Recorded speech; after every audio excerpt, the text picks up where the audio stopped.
तो चलिए शुरू करते हैं। আরে বাবাই বাবাই একটু তাড়াতাড়ি গরম মশলাটা এনে দে না বাবাই, সামনের দোকানটা থেকে আমি গরম মশলা নিয়ে পেঁয়াজ করি।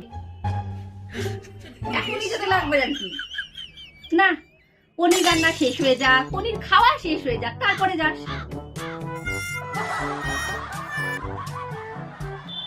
আরে ও মা, বালিশের ওয়ার পড়াচ্ছ নাকি?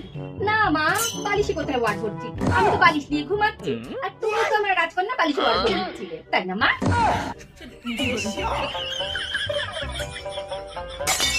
A few moments later. কি রে বাবাই, আজকে পড়তে গেলি না? স্যারের পড়া ছুটি নাকি? না মা, ভাবলাম একটু বাড়িতে বসে বসে পিয়াজ ছুলি। সত্যি রে বাবা, তোরা যেরকম তেরা তেরা কথা কোথা থেকে শিখিস কে জানে, সোজা কথা সোজা উত্তর দিতে পারিস না। कैसे कैसे लोग रहते हैं यार নিজেই বাড়িতে সারাদিন উল্টো কথা বলতে থাকে, আর আমি বললেই দোষ করবো অন্যের কাছ থেকে শিখেছি।